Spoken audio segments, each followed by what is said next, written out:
Yeah, so anyone who actually cares about journalism, the ethical kind, not the sell point of view, they know about The Intercept, which has been co-founded by Glenn Greenwald, who is the person that Edward Snowden, who has been extremely selective in who he trusts. He trusted Glenn Greenwald when he leaked his files.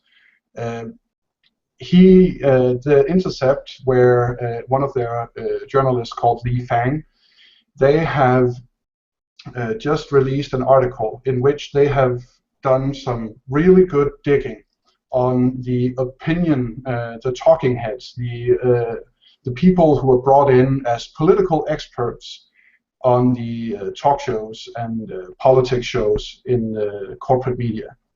And they bring one example out, a woman named Stephanie Cutter. She has appeared on multiple networks to discuss Hillary Clinton and also discuss the election in 2016.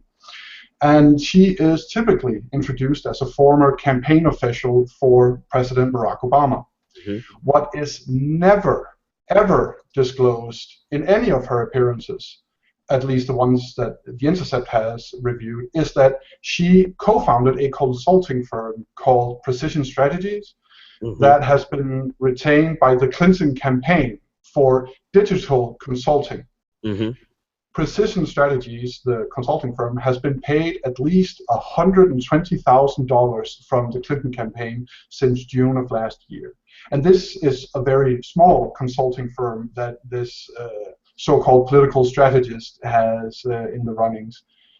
And some of her statements are, I think that Hillary Clinton has done everything right. She has run a good campaign. She has outperformed in debates. She's raised money. She's got a great ground game, is what she said, speaking about the upcoming New Hampshire and Iowa primaries.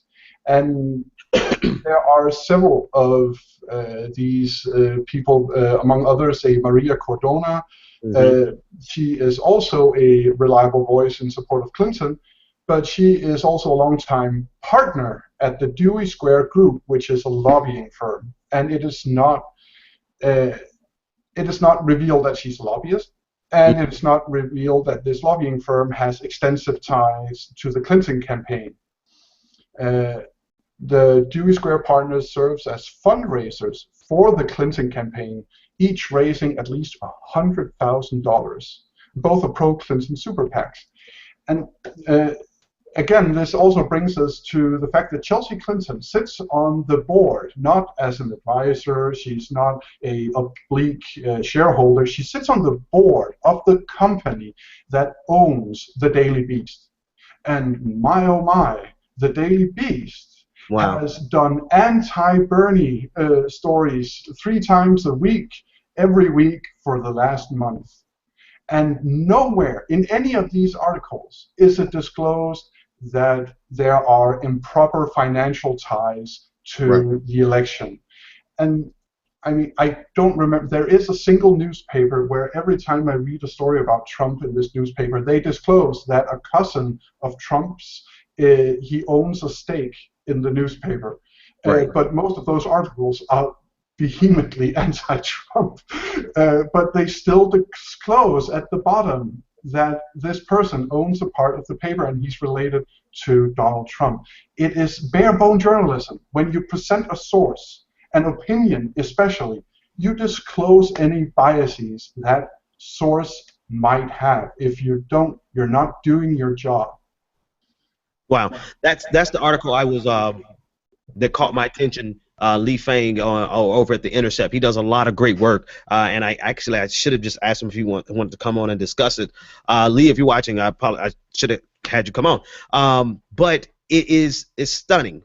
It is not shocking, but it still doesn't get old to realize that the games that we have accused Republicans of doing for so long are actually the same damn games that Democrats are doing to us right now, right? And it's there's no even, people don't know this because we are low-informed voters. Right? People always try to say that Americans are you know, Jonathan Capehart always says that the voters are so informed. No, people don't realize these things are going on right underneath us, and they're consuming journalism, what they think is journalism, which is nothing more than somebody in the chat room actually said it best: lobbyists posing as journalists, and it's unbelievable. Let me unmute. Let me get you guys back in the conversation. Noah, and then Solomon. I just want to just say, like, you know, last night we have the disruption. The night before we have Mothers of the Movement. I love you. I love black people. White people need to search their feelings and figure out how they're dealing with cultural racism. And then the next night we have Hillary Clinton talking to a room full of white fundraisers who are shushing and hissing or whatever at this young black activist. But supposedly Black Lives do matter to her. I mean, it's just really, really hypocritical. And she wasn't expecting the camera to be there. This is why, you know, she doesn't have cameras at her events. Yep. This is why she doesn't show up for the unscripted, you know, forums that are live streamed, because she can't control those circumstances.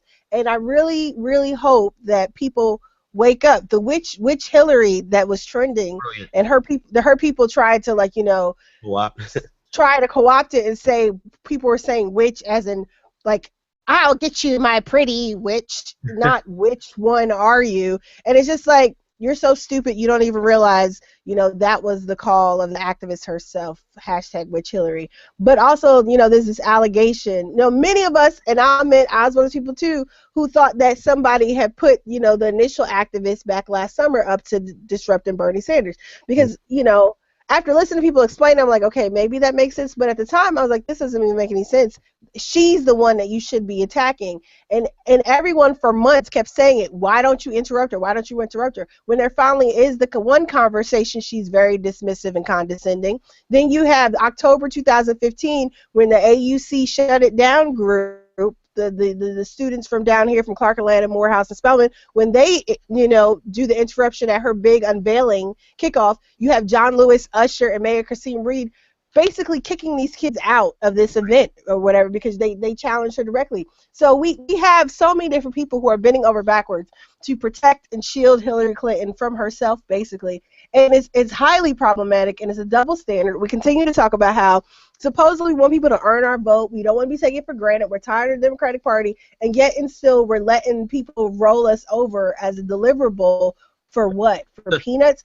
I mean, Capehart gets to get an exclusive with the secretary, possible next president. I mean, it's not okay, and people just seriously, y'all need to, like, research, and I don't mean y'all as in the people who are watching now, because most of you all probably are up to speed. You probably know more than we do, but we really need everyone, all hands on deck, talking to their neighbors, their friends, their families. Like, seriously, it's crucial, and people need to see this stuff. I think someone commented earlier about how a lot of the older generation aren't necessarily on Twitter or on Facebook to see these videos and stuff. Right. Show them to your grandma. You know, talk to people about stuff. Yeah. So yeah. Put it on a VHS. Do whatever you got to do and get your people to see it, because people don't realize that this actually happened. I want to say one thing. I want to take this call, and then I got to go to Solomon, because Solomon has some stuff that he's about to explode. Yes. I can see it in his eyes. He's going to explode. The problem, we kept asking, why is Black Lives Matter not interrupting Hillary? It is exactly like you said, Noah. You have these black people who are protecting Hillary Clinton from Black Lives Matter, and they're simultaneously trying to say and capitalize both literally and figuratively and politically on Black Lives Matter, but don't let Black Lives Matter come bother Hillary Clinton. And you have that. That's exactly what John Lewis did. That's exactly what Usher did. That's exactly what Kasim Reed did. That's exactly what Bakari Sellers is doing. That's exactly what Jonathan Capehart are doing. And all of them are in positions where they profit off of being the black face in their circles, and they are trying to protect those circles where they are the exclusive black face, right? It's an elite, select group of Negroes that they let get in their circle. And as so long as you protect me from the real niggas, excuse me, I've been trying not to say that for a long time. God damn it, it finally slipped out. So long as you protect Hillary from the rest of us who are really going to ask her questions, then you good with us. To the detriment of your integrity. I cannot stress this enough. You have to lay down your integrity to be able to protect Hillary Clinton from the same thing you attack somebody else on. And that's one thing that I cannot do. There's no politics, there's no money worth me laying down my integrity when later on I want to get out in the street and say Black Lives Matter. No, Black Lives Matter only matters to you to the extent that it doesn't mess with your money and your power and your privilege. Nis, I see you want to get in, and then we'll take this call.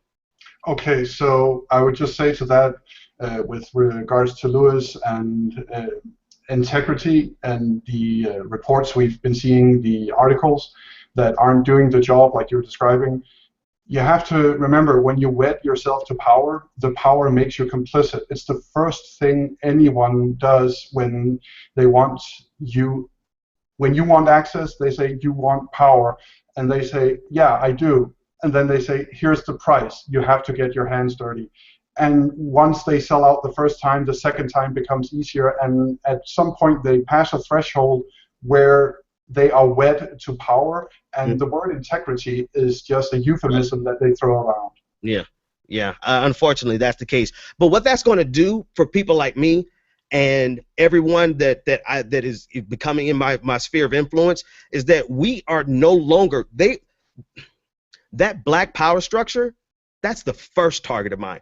I don't want anything from them. And I think that's the number one thing people on social media, that's what you have to, that's the freedom that you need. Once you realize you don't want nothing from them, then you have no problem challenging them and finding your own space and your own voice. I don't need anything from Jonathan Capehart, Goldie Taylor, Joyanne Reed, MSNBC, or any of them. I've got my own little path that I can work, and I can give them hell all the way there. Same thing with this black Democratic establishment. I don't need anything from them. And once you don't need something from somebody, you can hammer them with the truth every single time. You don't have to be beholden to them. You don't have to bite your tongue for them. You can speak the truth as you believe it to be. But that is not the freedom that these people have because they want something from Hillary Clinton. They want something from the Democratic establishment, and they're willing to just shuck and jive as long as they have to protect them so that they can get whatever they need in the long run. And I'm sorry, my integrity is just worth too much for me to play that game with them. I'm caller, you're live on the air. What's your name? Comment in.